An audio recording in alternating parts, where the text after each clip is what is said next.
শুভ সকাল বন্ধুরা, এখন বাজে 7:50 আর এখন থেকে আমি আমার আজকের ব্লগটা শুরু করছি অবশ্যই তোমাদেরকে সাথে নিয়ে। আজ থেকে রিজুর পরীক্ষা শুরু হলো। এমনিতে তো মাইনর পরীক্ষাগুলো হচ্ছিল, মেজর পরীক্ষাগুলো শুরু হলো আজ থেকে।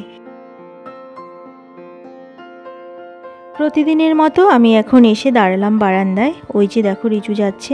আর এই রাস্তাটার না, এই জায়গাটাতে জল জমে থাকে। রিজুর বাবা আবার কি করেছে, বালি সিমেন্ট নিয়ে রাস্তাটাতে ওখানে দিয়ে দিয়েছে।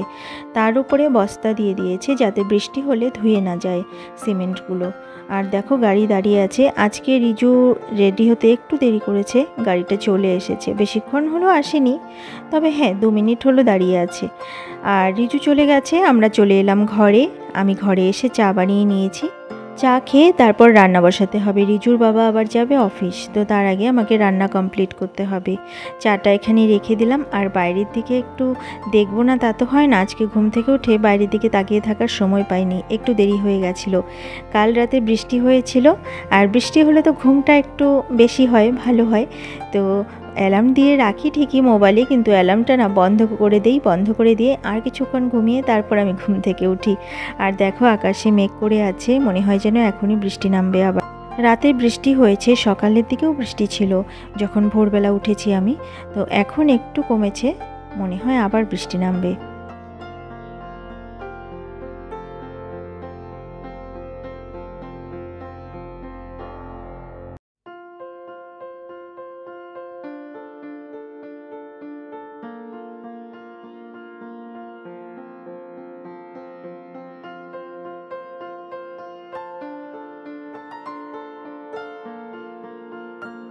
এবার চা খেয়ে নিই, তা না হলে চাটা একদম ঠান্ডা হয়ে যাবে। রিজুর বাবাকে জল দিয়েছি, দেখো জলটা এখানেই আছে, পেপার পড়ছে, জল খেতে ভুলে গেছে। আর চাটা তো ধরেই নি এখনও।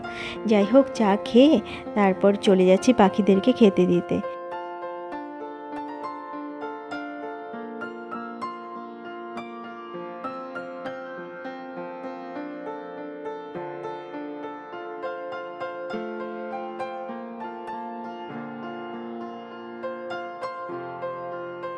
এবার আমি চলে এলাম রান্নাঘরে, রান্না বসিয়ে দিয়েছি। দেখো এখানে ভাত করা হয়েছে, এটা কিন্তু রিজুর জন্য করেছিলাম সকালে, সেই ভাতটা রয়ে গেছে, আবার করতে হবে ভাত।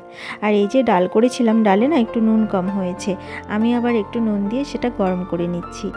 এখানে আলুগুলো সেদ্ধ করে আমি খোসা ছাড়িয়ে রেখেছি, এটা দিয়ে বানাবো আলু চোখা। রিজু স্কুল থেকে এসে আলু চোখা খাবে। আর কড়াইতে আমি সর্ষের তেল দিয়ে তার মধ্যে শুকনো লঙ্কা ফোড়নে দিলাম, তারপরে পেঁয়াজ ভাজা ভাজা করে নেব। এবার আলুটা দিয়ে দেবো, আর নামানোর আগে অবশ্যই ধনেপাতা দেবো, আর নুন তো দিতেই হবে, তার সাথে দিয়েছি কাঁচা লঙ্কা। অন্যদিন আলু চোখা বানাই, আলুটাকে পুরো একদম মেখে নিই, কিন্তু আজকে আমি মেখে নিইনি, ছোট ছোট টুকরো টুকরো হয়ে আছে। দেখো এভাবে খেতেও কিন্তু বেশ ভালো লাগে। আর সেটা নামিয়ে রেখে এবার আমি মাছের ঝোল বসিয়ে দিয়েছি। আজ আমি আলু পটল দিয়ে করব চিংড়ি মাছ। আর তেলের মধ্যে আমি শুকনো লঙ্কা, জিরে আর তেজপাতা দিয়ে দিয়েছি ফোড়নে। তারপর আমি আলু পটল দিয়ে নুন হলুদ দিয়ে ভেজে নিয়েছি। আর তারপরে দিয়েছি মশলাতে দিয়েছি জিরে গুঁড়ো, ধনে গুঁড়ো আর একটুখানি লঙ্কার গুঁড়ো দিয়েছি সামান্য। আর কাঁচা লঙ্কাগুলো আমি ছিঁড়ে দিয়েছি, বেটে দেইনি, তাহলে বেশি ঝাল হয়ে যাবে আর রিজু না খেতে পারবে না তাহলে। আর তারপরে মশলাটা ভালো মতন করে কষিয়ে নিয়ে একটু চিনিও দিয়ে দিয়েছিলাম কষানোর সময়। তারপর জল দিয়ে দিয়েছি, ঝোলটা ফুটে উঠলে আমি মাছগুলো দিয়ে দিলাম। এই দেখো এইভাবে পাতলা করে আমি আলু পটল দিয়ে চিংড়ি মাছের ঝোল করলাম।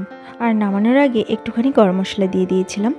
এবার আমি চলে এলাম ঠাকুর ঘরে। রিজুর বাবা চলে গেছে অফিস, আর গোপাল সোনাকে সেবা দিয়ে গেছে। গোপাল সোনাকে তোমরা একটু দর্শন করে নাও।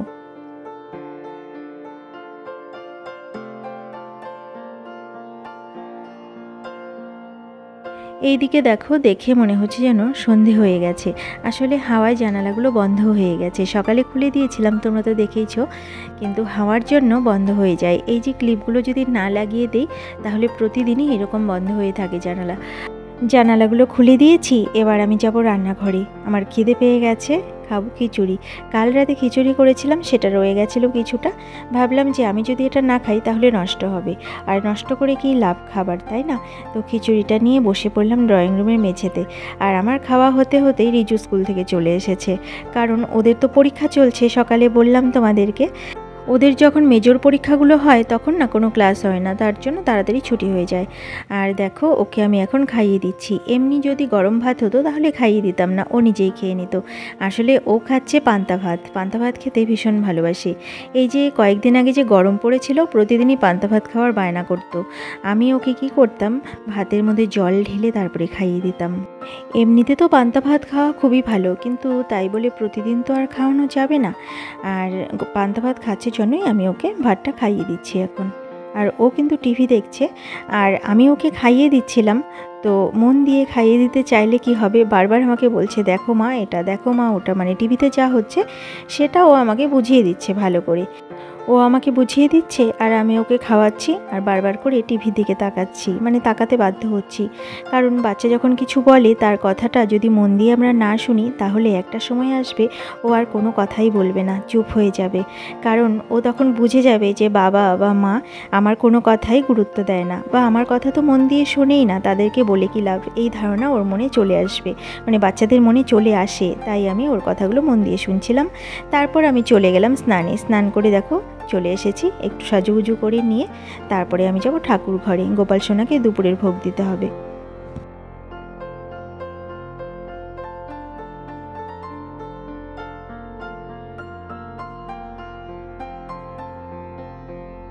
দুপুরের পুজো আমার দেওয়া হয়ে গেছে, আমি চলে এসেছি রান্নাঘরে।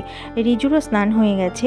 অন্য দিন এমনি সাধারণ দিনগুলোতে ও যখন স্কুলে যায় ও সকালে স্নান করে যায়, কিন্তু এখন তো পরীক্ষা চলছে আর স্কুলটা তাড়াতাড়ি ছুটি হয়ে যাচ্ছে, 10:30 11টার মধ্যেই বাড়ি চলে আসছে, তাই আর সকালে স্নান করাচ্ছি না। আর দেখো আইসক্রিম নিল খুলে, বের করতে পারছিল না এই প্যাকেট থেকে। আমি আবার বললাম অল্পই আছে, এই প্যাকেটটা ছিঁড়ে ফেলো। প্যাকেটটা ছিঁড়ে ও কিছুটা আইসক্রিম বের করে নিল আর কিছুটা প্যাকেটের ভেতরেই আমার জন্য রেখে দিল। আমি আবার চামচের জন্য অপেক্ষা করছিলাম।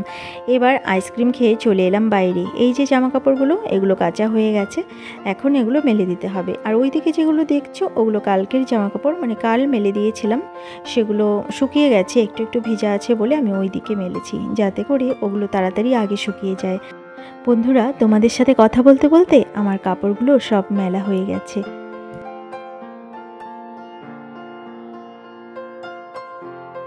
বারান্দা থেকে আমি চলে এলাম ঘরে। রিজু এখানে পড়তে বসেছে, আমি এখন ওকে হিন্দি পড়াবো। অন্যান্য সাবজেক্ট নিয়ে কোনো চিন্তা নেই, সেগুলো তো স্কুলে ভালো মতো করে বুঝে আসে, তারপর আবার টিউশন পড়ে, টিউশনে বুঝে নেয়। কিন্তু এই যে বাংলা আর হিন্দি, এই দুটো না টিউশন পড়ে না, এই দুটো আমি ওকে পড়াই। কম্পিউটারও পড়ে না, কম্পিউটার ও নিজে নিজেই করে, অসুবিধে হয় না, কিন্তু বাংলা আর হিন্দিটা আমি পড়াই।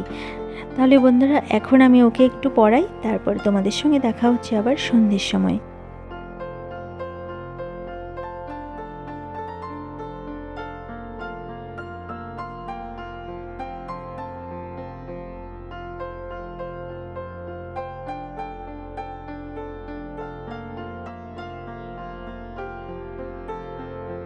শুভ সন্ধ্যা বন্ধুরা, এখন বাজে সন্ধে 6:30। একদম অন্ধকার কিন্তু হয়ে যায়নি, আলো আছে, তবুও একটু পরেই অন্ধকার নেমে আসবে। আর প্রতি বাড়িতে সন্ধে দিচ্ছে, সেই শঙ্খের আওয়াজ পাচ্ছিলাম আমি। দেখো রিজুর বাবা অফিস থেকে চলে এসেছে, আর আসার সময় কাটলেট নিয়ে এসেছে রিজুকে, আবার সেটা আমি দিয়ে দিলাম, আর রিজুর বাবাকেও দিয়ে দেব। এদিকে চা বসিয়ে দিয়েছি। রিজু আমার সাথে বলছিল যে মা এতক্ষণ তো আমি পড়েছি, এখন একটু কি টিভি দেখতে পারি? আমি আবার বললাম যে ঠিক আছে দেখো, কারণ বাচ্চাকে যদি সব কথা সবসময় না বলতে থাকি তাহলে কিন্তু ওরা খুব কষ্ট পায়। বা যদি আমি বলি এখন যে না টিভি দেখো না, তাহলে পরে যে পড়তে বসবে আবার সেই পড়াটা ও মন দিয়ে করতে পারবে না। তাই আমি ওকে একটু টিভি দেখার সময় দিলাম, 10-15 মিনিট দেখুক, তাতে কোনো ক্ষতি নেই। আর এই যে দেখো, বললাম না যে দিনের আলো এখনও আছে, কিন্তু সন্ধে নেমে আসছে, একটু পরেই অন্ধকার হয়ে যাবে।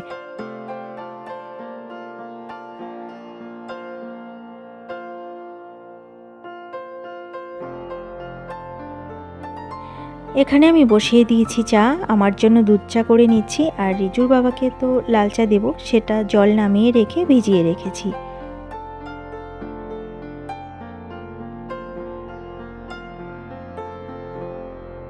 দেখো চা হয়ে গেছে, চাটা ছেঁকে নিয়েছি, আর প্রথমে রিজুর বাবাকে দিয়ে আসবো চা, কাটলেট, আর তার সাথে দেব মুড়ি। সে খেয়ে নিক, কারণ অফিস থেকে এসেছে, তার তো খিদে পেয়েছে। তো এখানে দিয়ে দিলাম, আর এখন মুড়ি একটু তেল দিয়ে মেখে সেটাও দিয়ে দিচ্ছি।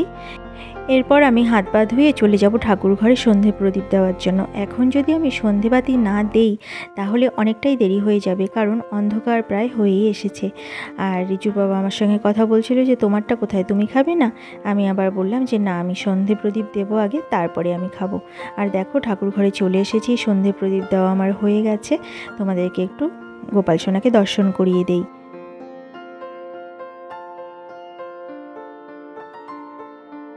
ঠাকুরঘর থেকে এবার আমি চলে এসেছি রান্নাঘরে। আমার কাটলেট আর চাটা রয়ে গেছে, সেটা আমি এখন খাবো।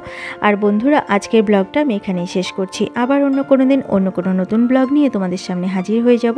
ততক্ষণের জন্য তোমরা ভালো থেকো, সুস্থ থেকো আর হাসি খুশি থেকো। আমার এই ব্লগটা যদি তোমাদের ভালো লেগে থাকে তাহলে একটা লাইক করে দিও। আজকের মতো এখানে আসছি, ভালো থেকো তোমরা সবাই।